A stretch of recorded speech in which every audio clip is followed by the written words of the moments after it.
Good evening, everyone. If everyone could find your seats, please. I want to thank all of you for being here tonight at the Putnam Republican Club. This is another series in our 2024 election forums. They've been so successful so far, and it looks like we have another successful evening again this evening, so thank you. We are going to start out this evening with our prayer and our pledge. So Cindy Weidmiller, will you please say the prayer for us?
Amen. And Earl Ballingy, would you please lead us in the pledge? Allegiance to the flag of the United States of America and to the republic for which it stands, one nation under God, indivisible, with liberty and justice for all. So I'm going to, everyone please be seated. Yoma, if you and Denise will come forward and get microphones, and while you're doing that, I'm going to talk to everyone just for a moment on a change. If you'll notice, I'm standing up here this evening in lieu of our wonderful president, David Enzor. Where did David go? Oh, back here at the table. So David has had some health issues this week and does not feel like his voice is strong enough this evening. So I'll be taking over in his place. But he is here. If you all will please take note, David Enzor, our president, back there at the back table. Thank you, David, for all you do for us. So, wait.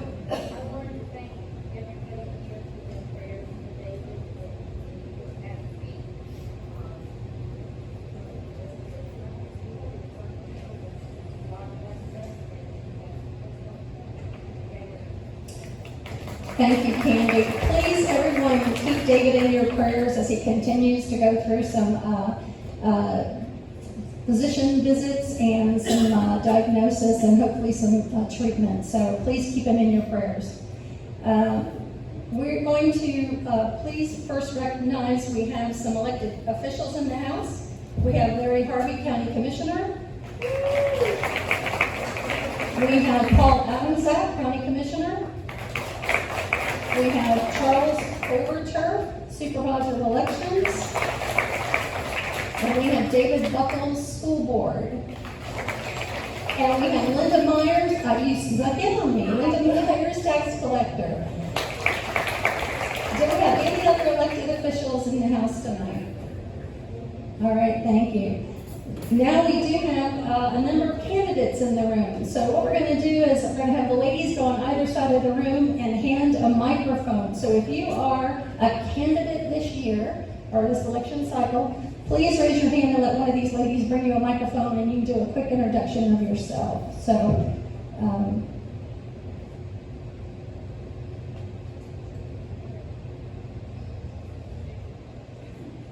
Hi everyone, my name is Sydney Myers and I'm running for tax collector this year. thank you, Sydney. Good evening, my name is David Shore. I'm running for State Senate, District 7, I live in St. Johnstown. Thank you. Paul Adamsack, running for superintendent of schools. Thank you, Paul. I'm Josh Alexander, running for County Commission, District 3. Good to see everybody here. Thanks, Josh. Good evening, Brenda Bridges, candidate for tax collector and currently your deputy tax collector. Thanks, Brenda. Tim Williams, running for County Commissioner, District 5. Thanks, Tim. I'm Leon Edenfield, and I'm running for County School Board. Thank you, Leon. Okay, I'm Drew James, running for State Senate, District 7. Thank you, George. Brittany Goodson, running for tax collector. Thanks, Brittany. I'm Buddy Goddard, and I'm running for County Commission, District 5. Thank you, buddy. All right, I believe that's all of our, is that all of our candidates? No? Who else? Oh, David Buckles. Sorry, David. Yeah, I'm here. I went to college, it's all. School board.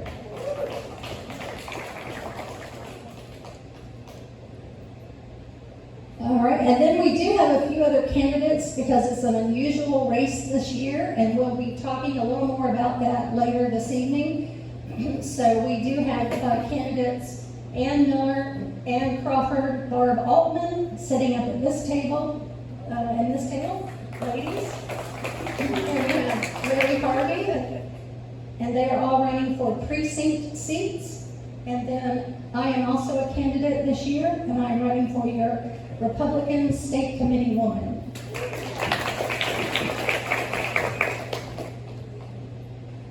I'd also like to recognize any visitors tonight. Do we have any visitors? If you'll just raise your hand and let us see how many visitors we have in the house tonight. I think we've got a full page of visitors, so thank you very much for being here and being a part of our forum this evening.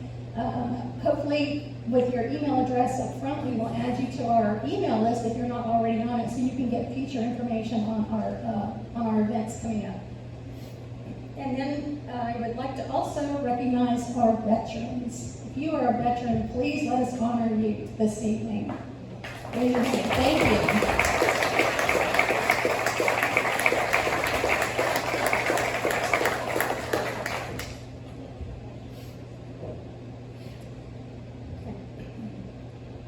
So what I'd like to talk to you all about now is, most of you are from this county and realize that as a club in this county or any county, we cannot endorse candidates. What we can do is we can endorse candidates that are endorsed by the RPOF or endorse candidates that are endorsed by our local Republican Executive Committee. Or we have the right to remain neutral. And this club, almost 10 years old now, we have always opted to remain neutral with endorsements. So we congratulate those of you who have been endorsed by either the RPOF or the REC or any other entity. So congratulations on your endorsements. We applaud you for that. Our goal and our purpose here is to allow every Republican the opportunity to come and speak and let us hear your story and for us to try and make an informed decision. So that's what we're here tonight about. Moving on quickly, Larry Harvey, if you will come forward. Now Larry's going to talk to us. We had a great event this past week, 4th of July at Interlochen. Larry's the guru of all things Interlochen, so I'm going to let him say a few words for us. Thank you, Rhonda. Can you hear me? Yeah. Okay, a week ago, yes, today was 4th of July. So the Republican Club entered a float into the July 4th parade, and Ann Miller and Bob Emery and a bunch of other folks got together and decorated the parade. How many of y'all know that Interlochen has a big parade? Has for many years. Yes. But it is hot. It's very hot out there. So we had a parade, and our club, the Republican Club, won 3rd place at the July 4th.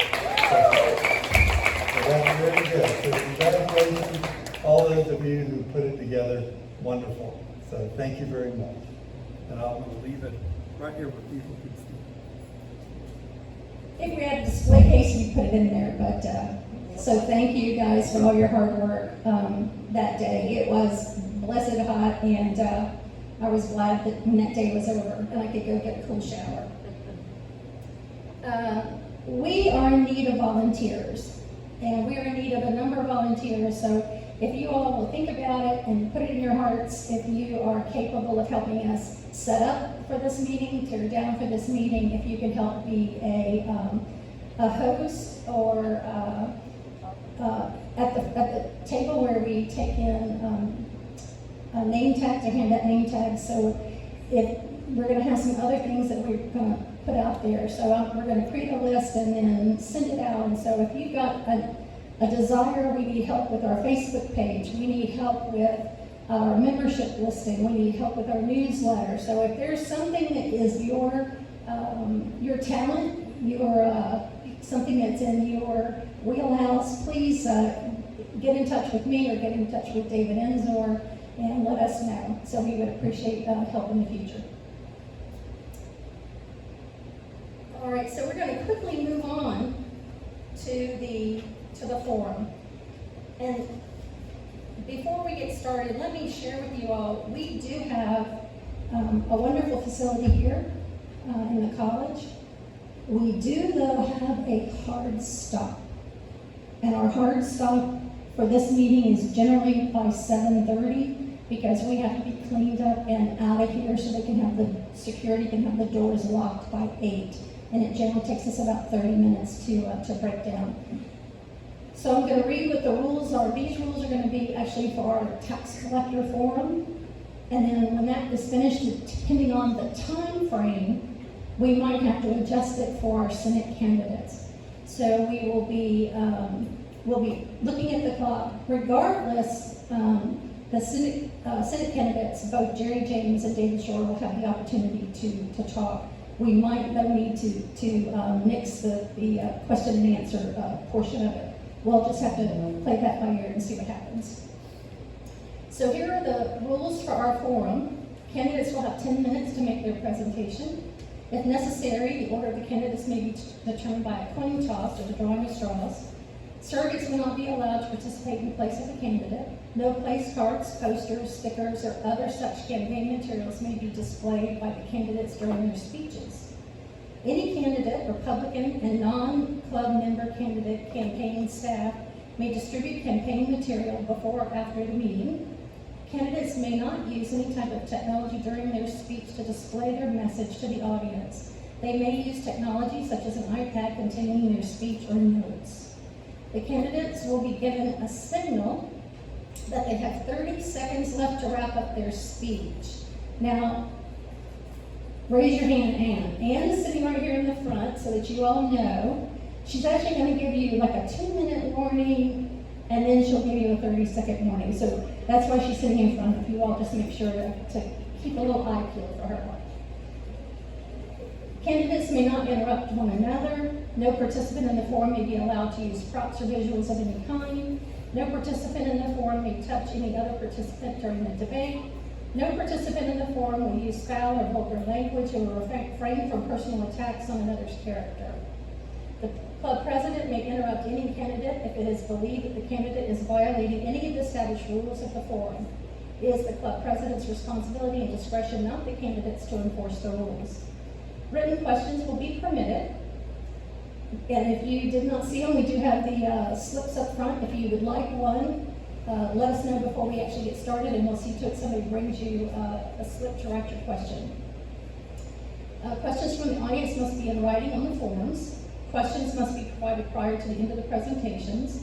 Questions will be selected by the club's forum committee. From those turned in, all questions may not be selected. Each candidate is given an opportunity to answer the question. 2 minutes is a time limit for the answer, and the candidate order in answering is rotated. Time permitting, a 3-minute closing comment will be allowed from each candidate.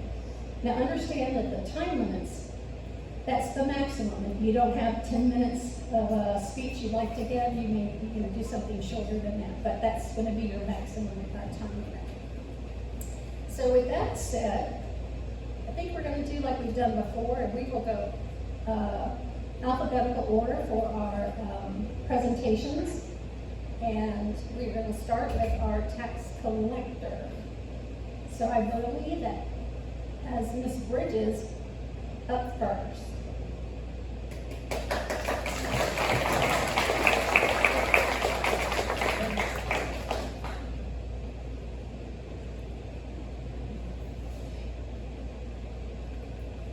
Good evening. How are you this evening? Thank you for being here and your interest in the candidates and for the upcoming election. As stated, I am Brenda Bridges. I am a candidate for tax collector, and I am currently your deputy tax collector. I moved here in 1988 based off an ad that I saw on TV for beautiful Interlochen Lakes Estates. What I saw on that ad and what I found when I got here were two different things. But I loved what I found, and I moved here and have raised my two children here, and now have the pleasure of having my grandchildren here. So although the elected position that I'm running for is tax collector, the job is much more detailed than that. So the tax collector touches almost every citizen in this county at some point during their life.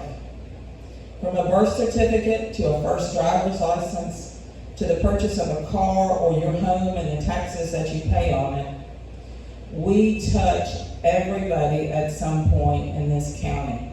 And we are responsible for protecting your assets. We follow the laws that are prescribed by Florida statute because that's what protects your assets. There are a few different ways that tax collector offices can operate. And the Putnam County Tax Collector Office is a fee office.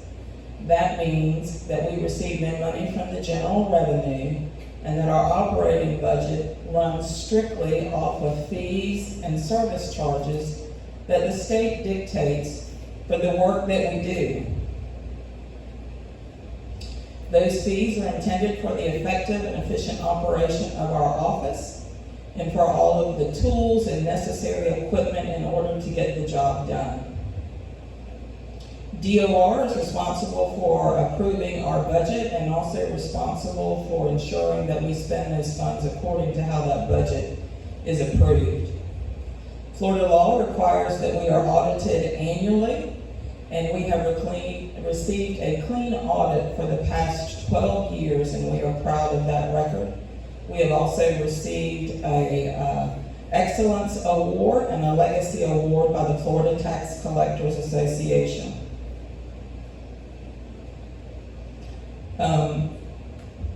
One of the things that I want to clarify, and we've heard some comments over the last few weeks during the campaign trail. So a comment was made about the tax collector's office overcharging taxpayers. And I want to clarify that statement. The tax collector's office does not charge taxpayers. The taxing authority or the government entities that we represent charge the taxpayers. The property appraiser assesses and the tax collector collects. That is called the separation of powers and duties. We take that job very seriously, and we have a dedicated team that is excited to serve you, and we take customer service very much at heart, and we want to make sure that we provide all of those valuable services to you here at the local level. As I said, everything that we do is regulated by Florida statute. We are not the rule makers. It is our job to follow those rules. Our job is to collect, invest, and distribute. Our office currently is responsible for collecting approximately $200 million in property taxes and fees for agencies that we represent for the state. Those are fees such as things like your driver's license, those birth certificates, hunting and fishing licenses, and concealed weapons permits. So we're responsible for distributing those fees to the taxing authorities for your property taxes and to those state agencies for all of those items. We constantly consult with attorneys, Department of Revenue, and with other tax collectors' offices to make sure that we are following all of those laws and that we are following best practices. We had a question posed this week: could we make deals with people on what they pay? And the answer, although some people would like it, the answer is no. And that's by design. I don't think anybody in this room would like one individual deciding who should pay or when they should pay. So we follow the law that is prescribed, and those are all set by statute. So all of those things require somebody that has had their head in a book for a while, and I have done that for the past 12 years. And because of all of those things, all of the assets that we look to protect for you requires experience, and that is serious business, and your tax dollars are serious business. Currently, of the 3 candidates, I am the only candidate that is certified by the Department of Revenue as a certified Florida collector assistant. That training takes 2 years to obtain and 120 course hours in order to receive that certification, and that certification may only be used while you're employed in a tax collector's office. Again, your tax dollars are a serious business, and experience matters. I am asking for your trust and your vote on or before August 20th. I'm asking for you to enable me to continue serving with a dedicated team that works hard, values your time, and provides those services. And I would love the opportunity to continue working with them. And I want you to reach out if there are anything that you think that we need to improve on. Customer service is the service that we provide, and we continuously look at technology and different mechanisms that we can help you through the process, and we value your time. Again, August 20th, Brenda Bridges for Putnam County Tax Collector. Thank you.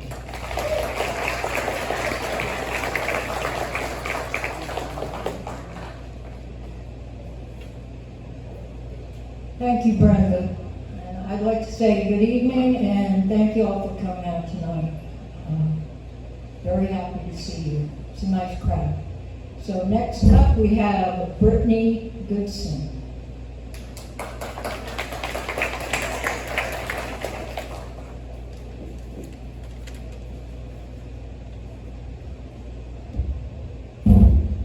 Sorry, good evening. Thank you for being here. This is a great crowd. I love to see it. As she said, my name is Brittany Goodson. I'm a candidate to be your next tax collector. I've lived in Putnam County my entire life. My husband and I have 2 children together, a 16-year-old son, soon to be 16. He has 3 more weeks, technically. He's rushing it, though. He's on the countdown. And an 8-year-old daughter. We're passionate about our community. This is where we grew up and the community that we love. We volunteer regularly to contribute to its well-being. I'm a volunteer board member for Feed the Need of Putnam County, Kiwanis Club of Visalia City, and I'm also the treasurer of the local pilot club.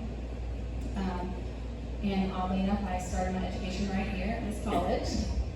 And then I transferred to the University of North Florida, where I received a bachelor's in health administration. I started my career after receiving my bachelor's degree, but I decided I wanted to expand my education and my opportunities to go beyond healthcare. So I went back and I received my master's in business administration. As I said, I had a health administration degree, so my career began at Flagler Hospital, actually, in the Cancer Education and Support Center. And then I moved to the quality department at the hospital here. While I was there, I was sought out by someone that I worked with at Flagler Hospital to be the chief financial officer for the ARC of Putnam County. And she sought me out because she knew I had integrity and she knew I could get the job done. Over the years at the ARC, my role grew well beyond finance. I managed human resources, facilities, information technology, supported living programs, adult day training programs, just a vast majority of different things. And I believe that this demonstrates my dedication and willingness to go above and beyond and my capability to tackle challenges that I may not have direct experience with. A little more than a year before resigning from the ARC, I took a part-time job for university as an evaluator. This is where I currently work, evaluating bachelor level students in strategic thinking, emotional and cultural intelligence, business environment applications, business structures, and business simulation courses. There's a trend, it's all business. In my first year at the ARC, I saved roughly $25,000 and a significant amount of time by bringing payroll in-house. They were subbing out to a contractor. And I also implemented a timekeeping system, which they did not have. They were still on paper timekeeping systems. I created policies and procedures to ensure that funds were not being misused. Every year, I created budgets of around $5.5 million. And every month, I analyzed 80 pages of financial statements for all of the departments to make sure that their revenues and expenditures were on track. I led the agency through a $1 million ransomware attack. We did not pay that ransom, and we still were able to restore all of our files. After that, I implemented new technology and two-factor authentication on all applications to ensure it didn't happen again. Excuse me. Throughout my career, I have found and received unique funding opportunities, specifically grants. And this is, I've always applied for those to maximize the company's potential and the company's reach to provide better service. My vision is to bring innovative solutions and efficient service to our county within an appropriate budget, drawing on my proven track record in finance and operations management. My analytical skills, coupled with a strong work ethic and positive attitude, position me to address our community's needs effectively. I plan to implement strong internal controls to ensure your tax dollars are being appropriately utilized and distributed. I will also adjust the investment strategy to maximize return on investments within the fiscal year. I want to enhance the culture in the office and customer service to provide a friendly, helpful, and positive environment. Finally, I want to collaborate with other local agencies to create solutions that provide the best outcome for you. I am the best candidate to be your next tax collector, and I humbly ask for your vote on or before August 20th. Thank you so much.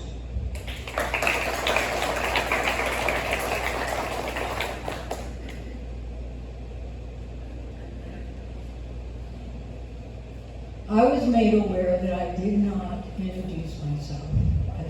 I thought y'all knew me. My name is Yoma Goodhue, and I am the vice president of the club. So I want to thank Brittany and now Miss Cindy Myers.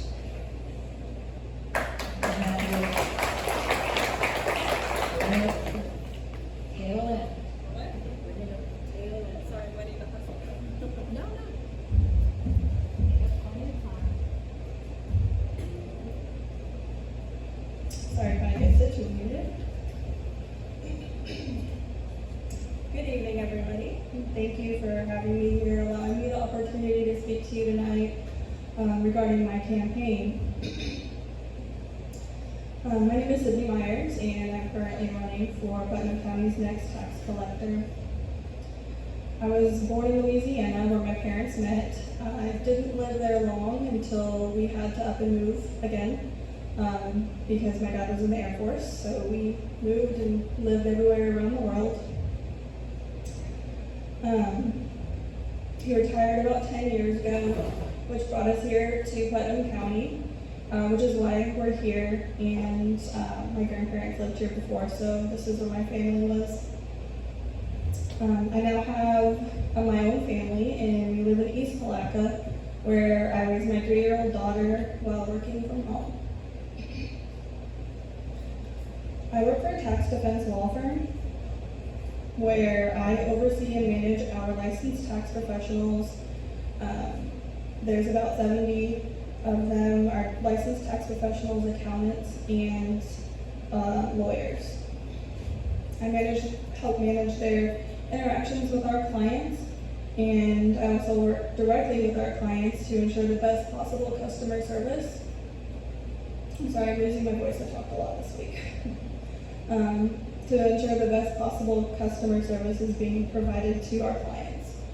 And working there the past 6 years, I have gained the knowledge of the tax field, as well as practicing customer service and accuracy each and every day. I decided to run for tax collector because I wanted to achieve the same goals, but working on a more local level here in Putnam County.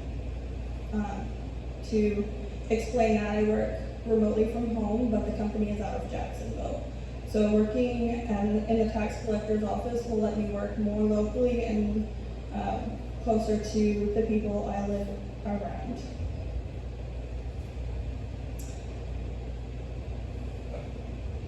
I love our community, and I love our community since I've lived here.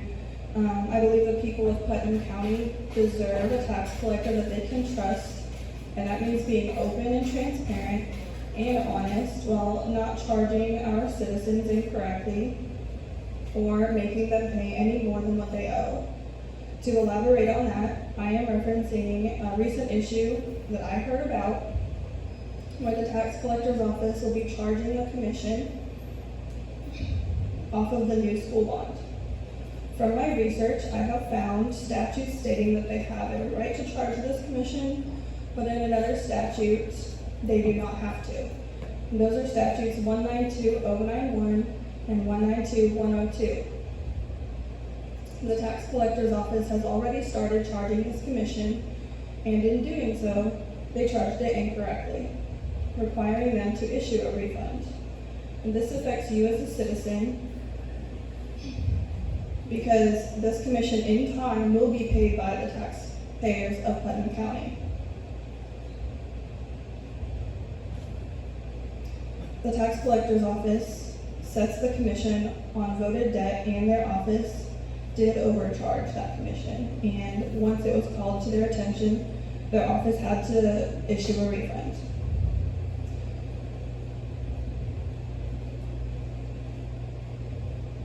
While customer service may not be an issue for a lot of people who use the tax collector's office's services, this issue, along with other inaccuracies and discrepancies, have been brought to my attention while campaigning, and this is where I will bring my skills of detail orientation and accuracy into the tax collector's office.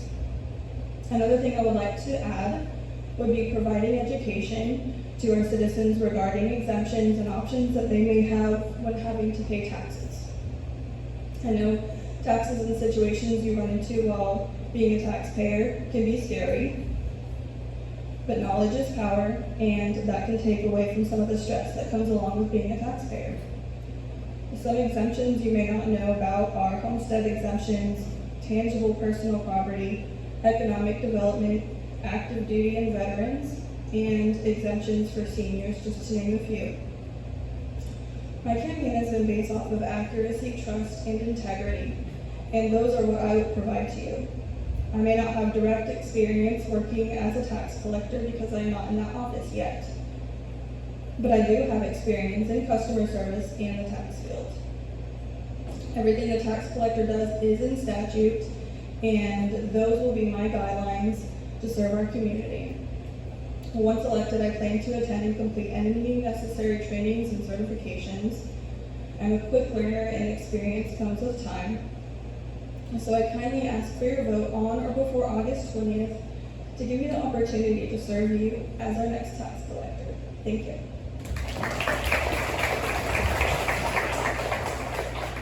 Cindy, just go away, stand up here. And I'll put the others back up here.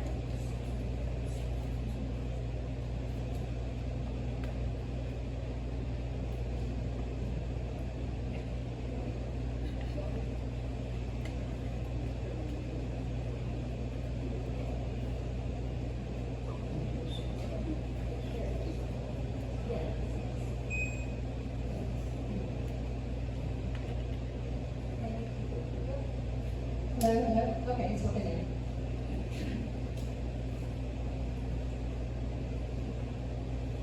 So ladies, we do have a few questions, so what we'll do is, I think you all have been here when we've done this before, we've kind of gone down the line. You can hear? Is that better? Yeah. All right, I'll have to turn this way then. How's that? So the first thing that I think I'd like to help with clarification, because it's what I'm hearing out in the work in the community. So, Ms. Myers, are you any relation to the current Ms. Myers with the tax collector's office? No, you're not. So, just so that you all know, there's no relationship there. So that's the one thing that we're getting, people are getting confused on. All right, moving on. What I'd like to do is for you all to reiterate a couple of things, because I know you go through your bios really quickly, and I think knowing people, you have to hear things a couple of times before it sort of sinks in. And I know this is you guys' third, I think, fourth event this week, so I know you must be.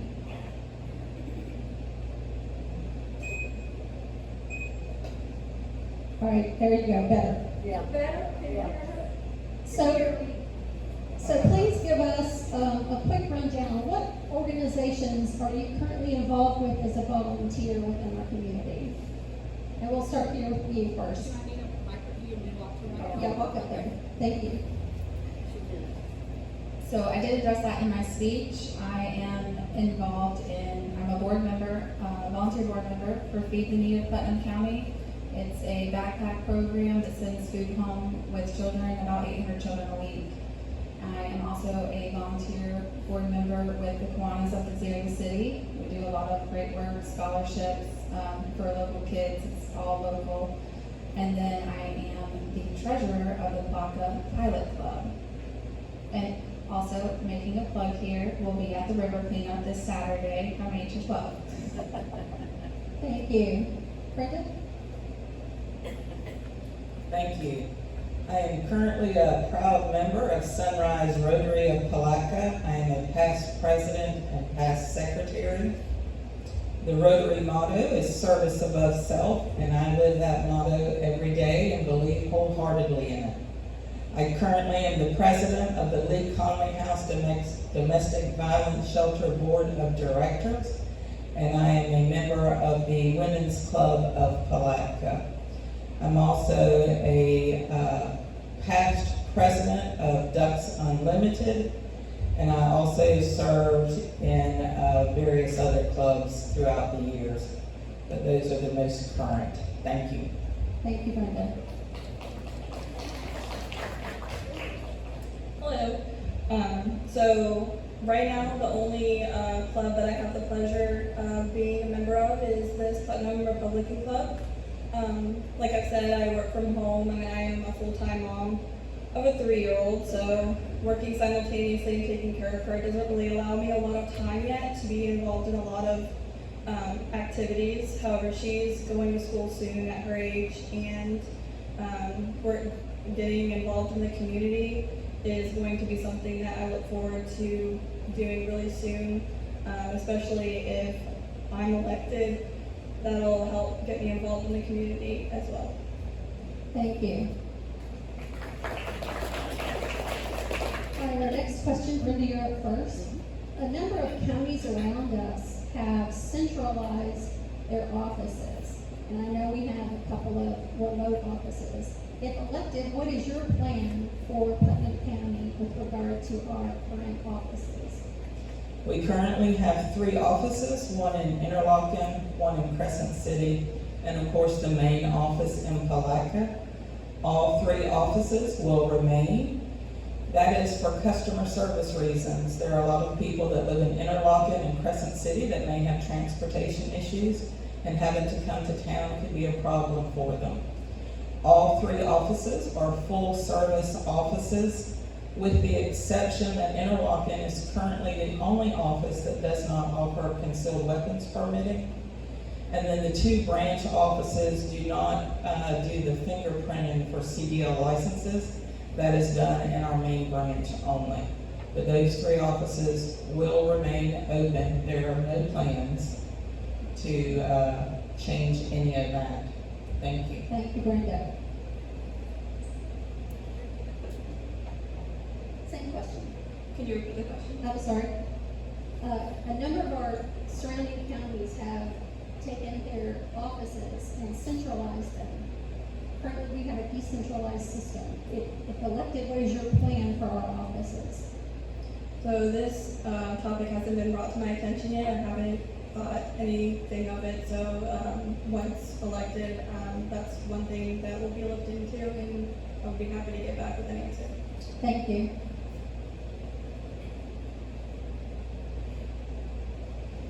I believe I would stick with the current system that we have. I will say, to add on to that, I believe that we either need someone Spanish speaking or Spanish speaking technology, translation technology. Recently, my husband went to the Crescent City office and he waited an hour because the person before him was struggling to communicate with one of the representatives there. And, you know, it can be frustrating when you have to wait, especially when there's waits around it. So I believe that would be important in both Hamilton and Crescent City. Thank you very much. I'm watching our time, so know that we're going to ask, I think, 1, maybe 2 more questions, and then we'll have you wrap up. So what I'd like to do is, you're going to be up first, and you just touched on it about the bond referendum. That's a hot topic here in the county right now. So if you want to reiterate, you know, your the stance of would you want the tax collector's office, because I heard you mention it, but I didn't hear you give your opinion, and that's what I would want from each of you. Should the tax collector's office be collecting that percentage for the bond referendum or not? So it is, in my opinion, and from my research, that there isn't a reason that this commission should be charged. When asked about it at one of the bond oversight committee meetings, an answer wasn't really given as to why it was being charged, other than we have to. So, like I mentioned, those 2 statutes, one of them stating they have every right to charge this commission, but another one stating that they don't have to accept the benefits of this commission. So your opinion is if elected, you would not collect that? If elected, I would make sure that an AG opinion has been sought, and once we find out what their opinion is, then it seems to basically be the opinion of the tax collector who is charging that commission, and I would not charge it having the option. Okay, thank you.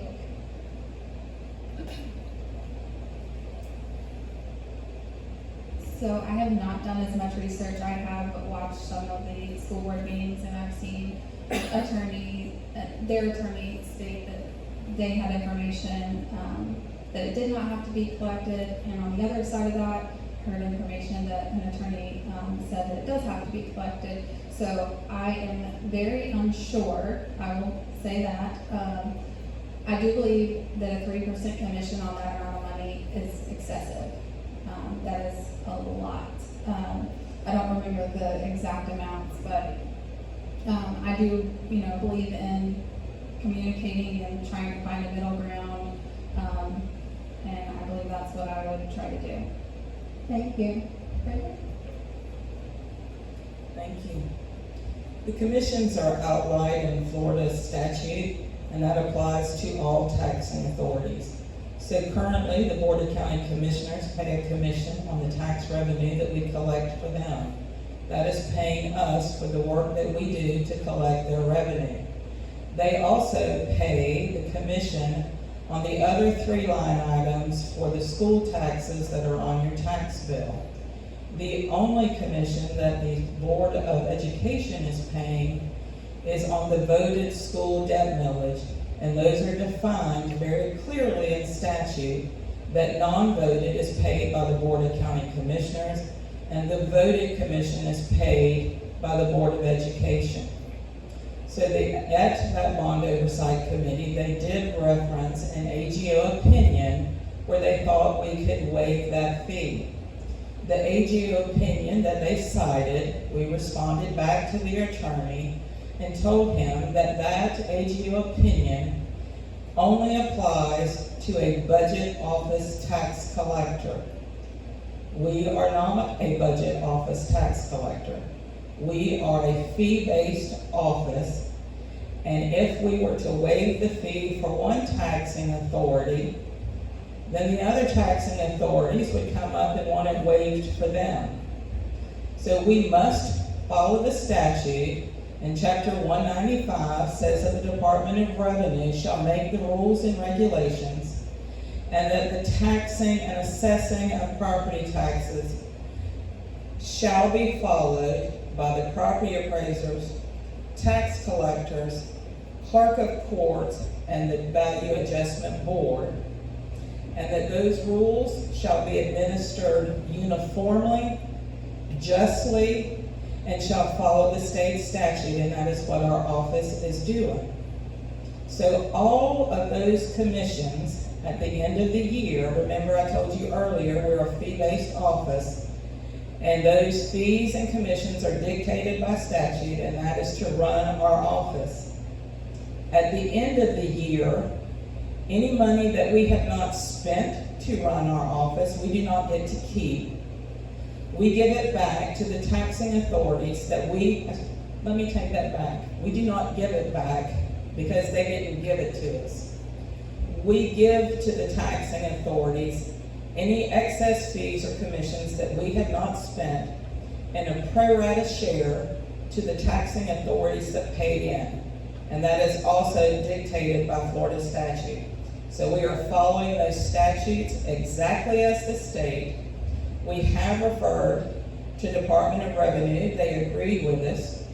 We spoke with other fee-based tax collectors' offices that are also charging that same commission. And we have consulted multiple times, and no one has produced anything that says we have the ability not to follow the law. Thank you. Thank you very much. Well, ladies, I'm looking at the clock, and I want to make sure we have our Senate candidates have time to speak. So if we can wrap up, and if we can go in reverse order from where we went before. So, Ms. Myers, you would like to do your 3-minute closing. So again, I just want to thank you all for being here to listen to us tonight, hearing our different campaigns, and thankful to be here. I've had a wonderful first time running for political office, and it's definitely different. It's exciting. It's nervous sometimes, but I'm really thankful to get the opportunity to do this. And again, I'd like you to really look into the issues that we are having in our community, and think about what you want in a tax collector. And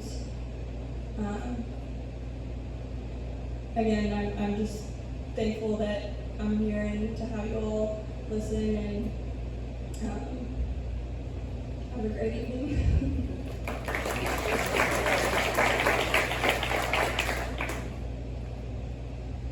So I'm going to address a few things. First, I have heard time and time again in every single speech that the tax collector's office is governed by laws and statutes, which is true. Those laws and statutes are old. And the way to move forward is to lobby to have those updated. And I believe that's important, and that's something that I would do. I also believe that having clarity with the community and educating the community so that all of these misunderstandings become crystal clear is extremely important, and that's something that I would absolutely do. I also want to say that I don't have experience in the tax collector's office. My mom worked there for a very long time, so I know have a little more knowledge than some. I also would bring the most diverse experience and the most formal education. And again, thank you all for being here. It was lovely seeing you all. Thank you.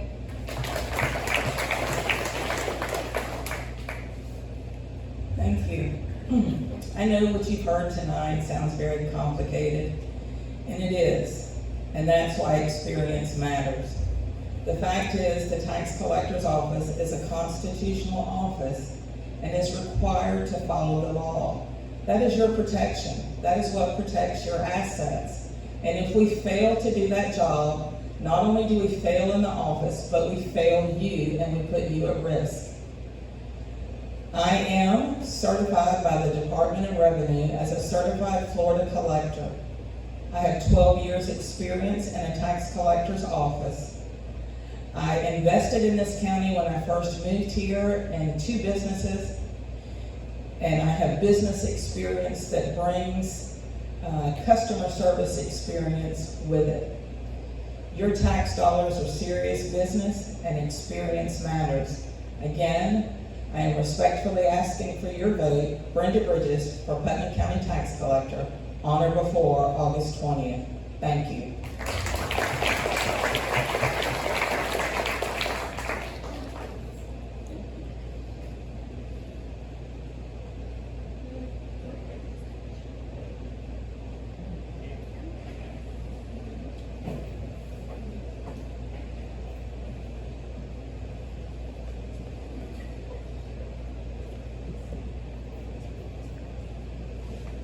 All right, so everyone still awake? Hello? All right. So thank you so very much to the ladies. I know you guys must be hoarse about now. It's been a long haul for you all this week, and I applaud you all for all your fine work and being out there and being on the trail. It's being a candidate is hard work, and if you've not been a candidate before, I don't care who you are as a candidate, what office you're running for. Personally and from this club, we applaud you for wanting to take the time to serve your community, serve this party, and to work for the betterment of us all. So thank you for your hard work and being out there on the trail and being willing to step up. So thank you all. Okay, now we're going to move on to our Senate race. And I would like to introduce you all to retired St. Johns County Sheriff David Shore and have him come up here. I think what we're going to do is, in the interest of time, we're going to go with our format to do 10 minutes for each of our candidates, because we do have business to do after this, and we want to make sure that there's also some meet and greet time after this is over, so that you can then talk to the candidates one-on-one on your own. As long as we know we have to be out of here by 8 o'clock. So, Sheriff Shore, would you like to come forward? Thank you. Good evening, ladies and gentlemen, and thank you for being here. It's remarkable that our citizens still show up with what's been going on in our country in the last few years. Also to the candidates, thank you, because I'll tell you, I spent a life in public service and 16 of those years in elective office. And elective office is a blessing, but it's also a burden. So I applaud you all for stepping forward and wanting to participate in the process. Let me, when I come to Palatka, it's like coming home. 44 years ago, I walked onto this campus and started my college education, little apartment on Stillwell Avenue. And I was not on a 2-year plan. I got a job as a police officer. So my 2-year degree at St. John's took me 8 years, and that's not too bad. But I'll tell you, I've had such a great experience in Palatka. I got hired in 1981 while I was still in the police academy by Police Chief Jimmy Hill. Some of the older folks may remember Chief Hill, and he was truly a wonderful man. After St. John's, I did my undergraduate and graduate at the University of North Florida. I'm from Crescent Beach. I've lived in St. Johns County, except for a brief time here. I live on Anastasia Island in Crescent Beach, so I see a lot of my friends from Putnam County coming over to Crescent Beach, as it's been that way for many years. 40 years in public service. I raised my hand at the age of 18, and I retired from public service 3.5 years ago. I will tell you that I had a remarkable career. I was with the St. Augustine Police Department for 24 years, retired as Chief of Police. Sheriff Neil Perry, God rest his soul, he asked me to run for sheriff, and I did. And I did 4 terms as the sheriff in St. Johns County, and go all the way back to the old days with Sheriff Palisier and Sheriff Douglas and the rest of them.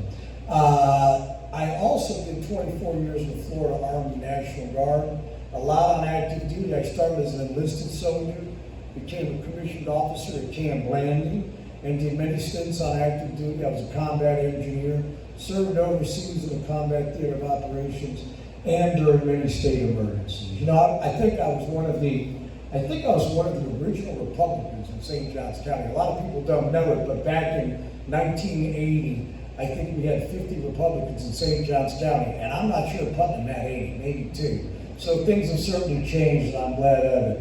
Why am I running for office after all this time? I've been after all being in public service for so long, and now being retired for 3.5 years. I've been in the arena my whole life, of public service my whole life, and I've seen what's going on with this country in the last several years, what's going on with local government, state government, and I want to be in the arena again if the citizens want me in that arena again. My career and history is an open book. Many of you probably know me. I know Linda. I know a lot of the folks that are here tonight. But let me tell you real quick, a couple of things I want to stress. I can tell you I'm not running for office for anything. Nothing. I don't want plaques. I don't want money. I don't want higher positions. We need people in Tallahassee that have got experience, and I'll get into that more in a minute. I will tell you that Tallahassee, Putnam County has a lot of the issues that we have had in St. Johns County a long time ago with the growth and the development. But I will tell you a couple of things that really kind of got me thinking about running for the Senate seat. Everybody uses labels, and liberal, conservative, Republican. When someone uses labels to me today, you're going to have to define it for me, because they've changed. I was a Republican in 1980. I signed up as a Republican at 18 years old in St. Johns County. And back then, the mantra was limited government and getting as much power away from the federal government and the state government as possible, and keeping it at the local government, where the work gets done, the potholes get filled, we collect our taxes, we answer calls for service, our rescue people are out there, that's where the work gets done. Now I can say this because I'm one of the senior Republicans in this part of the state. Almost every piece of Republican legislation I've been watching coming out of Tallahassee the last, 5, 6, 7 years, they're taking away authority from local government. I resent that, because I know what happens when you go to these bodies like the Senate or the House or DC. That's not where the work gets done. I mean, my Republicans passed a law this year that you can't release helium balloons. Think about that, because it might choke a turtle if it falls. Well, I mean, I've chastised some of my fellow Republicans with the world in the way that it is right now. And that's another thing I think we need to think about. Nowhere does it say that if you're a legislator, you have to make laws. It does not say that. In fact, if you want my opinion, I think we have too many laws in the state of Florida. We have a lot of dumb laws in the state of Florida. We have laws that have been on the books so long. And every time our senators and our House people, state and federal level, we got to create more of the laws. No, you don't. I mean, I don't know about anybody else, but we have more laws today, and we need somebody there with a discerning eye that can say and stand up with the background and the knowledge to argue why certain laws are not smart. It's really down to one thing, is taking care of people. Cost of living.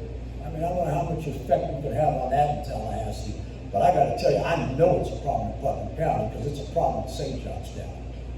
cost of living. How about property insurance? You know, you get these people that pass laws, they got tort reform passed, which is good. We need some tort reform, no question about it. But in the meantime, our insurance rates are going through the ceiling. And nobody's paying attention to that in Tallahassee. They say they are, but they're not.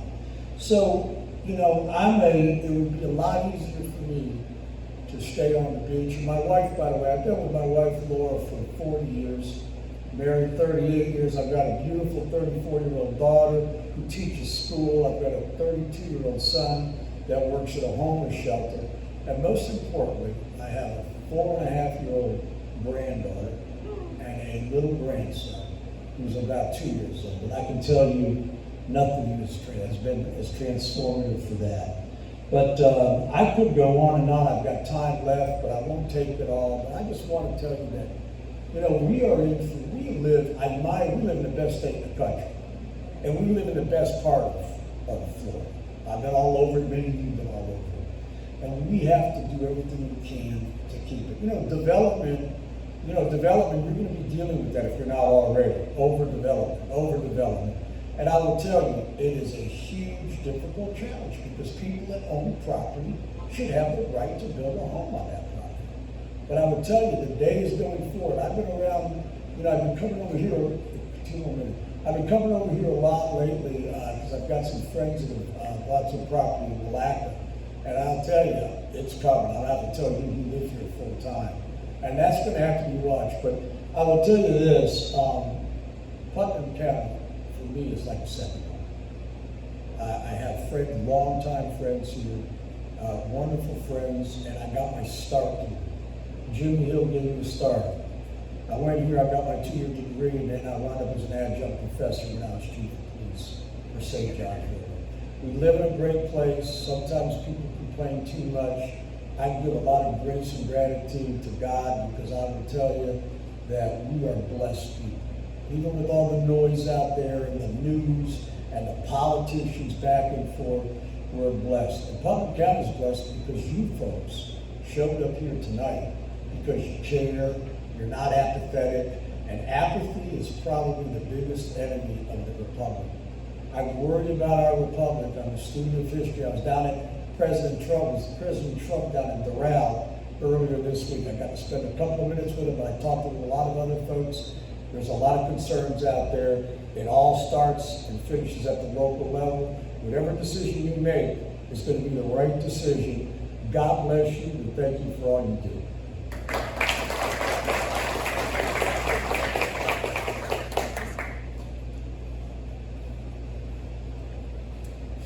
Our next candidate this evening, and we'll have to raise this mic quite a bit, is Jerry James for Senate.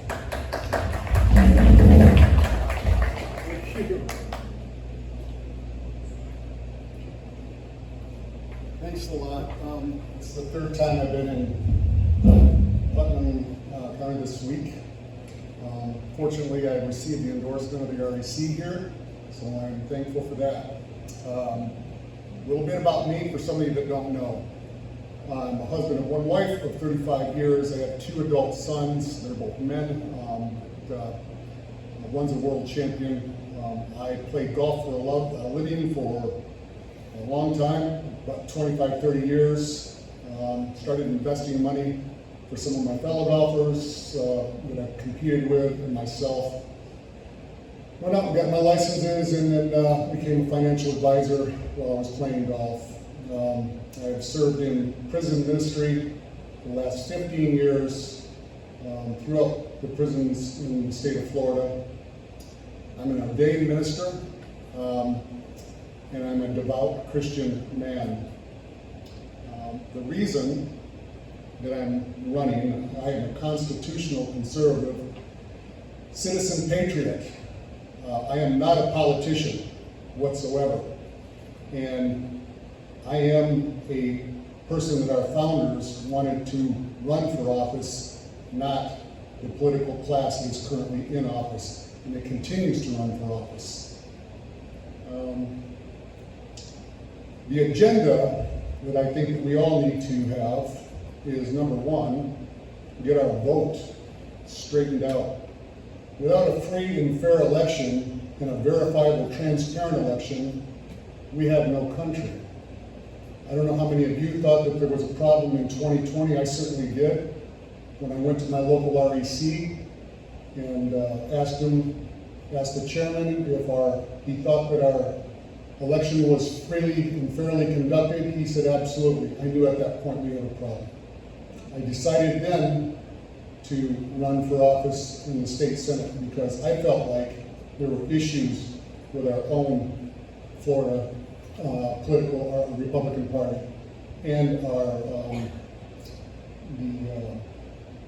the differences that we have basically have to do with the Republican Party in many ways, and politicians in general, being for sale. You see, I haven't taken a dime from the insurance industry, the development industry, or the trial lawyers. That is unlike both of the opponents that I'm running with in this state senate race. The reason I'm running is simply service. I'm a citizen patriot, and I'm running to legislate as a citizen patriot for us. Look, if we don't get our insurance straightened out in this state, it's going to be catastrophic.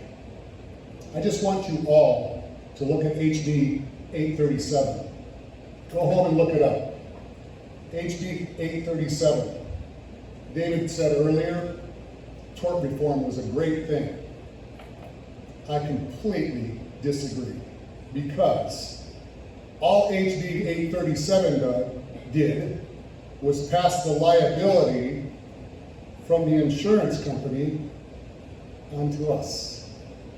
And it's masked in a lot of different ways. And if you read the bill and you look at what's going on with it, you'll see it. You'll see really what's happening, where you have to now pay your own legal fees if you prevail in court against the insurance company. So, therefore, I think people really should know the truth, and they should vote accordingly to the truth and accordingly to a patriot that wants to go up and legislate as a conservative, as a patriot, for the people, by the people. So I asked for your vote for a lot of different reasons. Those are two of them. The other one are your gun rights. Our Second Amendment is extremely important to me. When it says you shall not be infringed, I take that very seriously. My opponent, Tom Leake, voted for the Parkland school shooting bills and for red flag laws. Now, he said the other day when David and I were with him in a forum, that he voted for open carry. So, in other words, he voted for it before he voted against it. So, anyway, this is a political answer, a typical politician. I agree with a lot of what David said in terms of, we live in a different country now.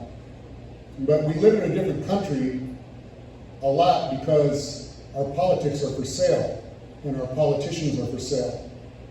I vow to you, every one of you, that I won't take a dime from any of these insurance companies, trial lawyers, development companies, what have you. Certainly, when I go up to Tallahassee, I will look at every bill fairly and legislate for the people, not for the big business, not for the trial lawyers. So, in that, pretty much, I don't have a lot else to say, but I'm just asking for your vote as a conservative patriot. Thank you.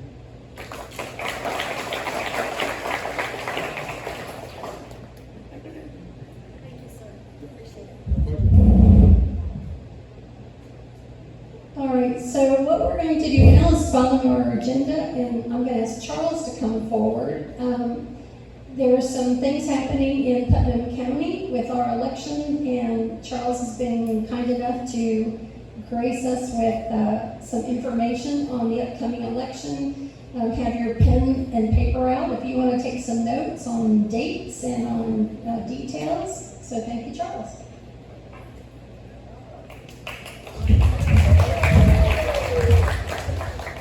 Thank you. This will be quick because you all are probably ready to go and get us everything cleaned up so that we can turn it back into college. She asked me when she called the other night to discuss what you'll see on your ballot. And we've got a couple of things that, well, one thing that hasn't been on your ballot in 24 years. I finally figured out that we did the last state committee man or woman race was in the year 2000. And the winner of one of those races called me the other day and said, hey, if you'll go back and look, I won that race. And sure enough, I saw that he did. So that is something, so every registered Republican in the county is going to decide. It doesn't have to be female just because that's the two ladies that we've got running. Everybody in this county will get to pick, as far as a registered Republican, between the two Williams ladies, Diane and Rhonda Drackett Williams. So please look for that on your ballot. It'll be on everybody's ballot. And like I said, this first time in 24 years that we've had a state race like that.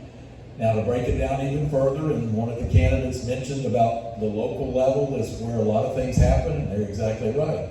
This year, and I cannot find that we've ever had this before. We may have, and I just haven't found it, but it's called precinct committee people. And we have 4 precincts in the county that Republicans will get to pick from. And some of them it'll be vote for 2, and some of them it'll be vote for 3.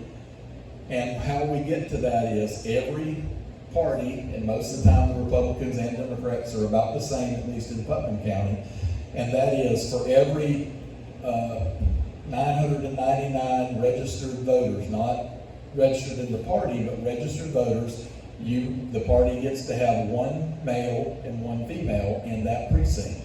And then when you go up to 1,999 and you hit 2,000, then it goes to 2, and you see the way it goes. So there are a couple of races in these precincts where we've got 4 people, and of course we can only have 3, so you all are going to decide who is the representative of the precincts in those particular precincts. It's precinct 12, so if you're in precinct 12, you will get to vote for women on there. If you're in precinct 21, you're going to get to vote for men and women in that one. If you're in precinct 22, it's going to be men, and precinct 23 will be women. You have to live in that precinct to vote for those precinct committee people. But it will be something, like I said, that I have not seen before.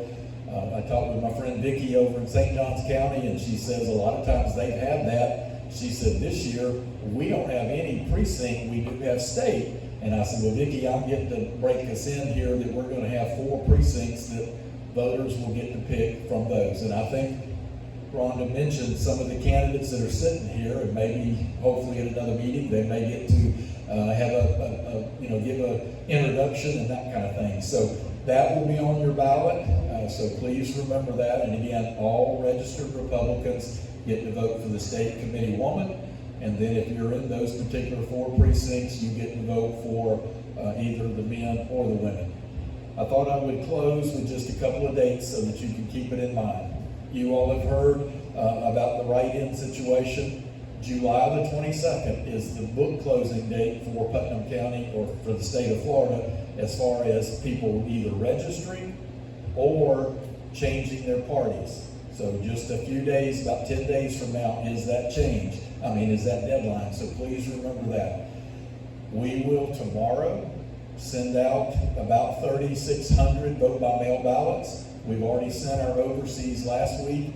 We're not a big overseas county. We did about 40, but tomorrow we will be sending out about 3,600 vote by mail ballots. People still have the right to ask for it, and August the 8th is the deadline to vote by mail as far as sending in the request. August the 5th, we will start our early voting at our 3 locations, Palatka, Interlochen, and Crescent City, through August 17th, 8:30 to 5:30. And the benefit of that is you can live in Crescent City and go to Interlochen and vote, okay? But on election day, the state statute says you must vote in your precinct for it to be valid. And on precinct day, or election day, we will have 21 locations throughout the county that you'll have the opportunity to make sure that you vote in your precinct from 7 a.m. in the morning till 7 p.m. at night. So those are the things that are coming up as far as that. Now, they mentioned to you, unfortunately, the last 4 election cycles or 4 years, we've had about a 30% turnout as far as Republicans, Democrats, and Independents. Republicans have voted a little bit better. We've averaged about 40%. But I'm going to say this, we just went over 24,000 registered Republicans if you look on the website.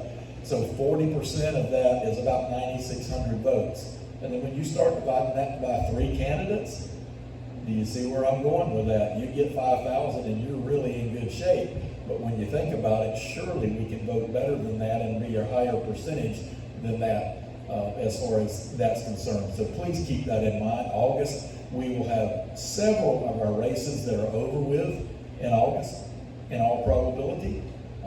There has never, to my knowledge, been a write-in candidate that has won a race. So whoever wins those August primaries is going to probably be in really good shape to be your next, whatever the position is. So keep that in mind. You've heard the two of the 3 Senate candidates tonight. They have opposition in November, but in all probability, whoever wins between the 3 gentlemen will be your next state senator. We have state rep races. There's 2 of them running. They have somebody else that they will face, but in all probability, you are picking the winners of those races when you look at several counties put together. So there's a lot of interest, I hope, and I'm hoping that we'll be at 50% or even higher, but usually it doesn't happen that way. I have piles of people tell us, Charles, I'll see you in November, but I don't worry about August, okay? The year I ran in 2012 in the town of Putnam Park, 15 miles south of us here, for mayor, they tied. And I watched my predecessor go into the back room and pick out 3 straws. And she came up and she showed them to the 2 candidates and said, whoever gets the longer straw was the mayor of Putnam Park. And Mr. Bergquist became the mayor because he picked the longer straw. After I got in office, though, I looked, and there were over 300 people registered in the town of Putnam Park that did not vote. And I'm like, you know what? To me, it's a lot better to have an individual vote for you than to be just lucky enough that you got the longest straw. So it is important. I appreciate Rhonda asking me and hopefully telling about the state committee and the precinct, because that is different. So please get out and vote. It's just a few weeks till the election here in the state of Florida. I looked today to see if the new numbers are up, but they're not. But Republicans are roughly about 950,000 more, whereas 3 or 4 years ago it was 200,000 the other direction. I fully believe by November we will hit the 1 million mark as far as the difference, and that's why they're saying Florida is not even a swing state anymore. Well, let's don't take it for granted, okay? Sometimes upsets happen when they take it for granted and everybody just thinks that so-and-so is going to win. So please, keep that in mind, and please make sure, get your friends and your neighbors and make sure that they come vote because it is important.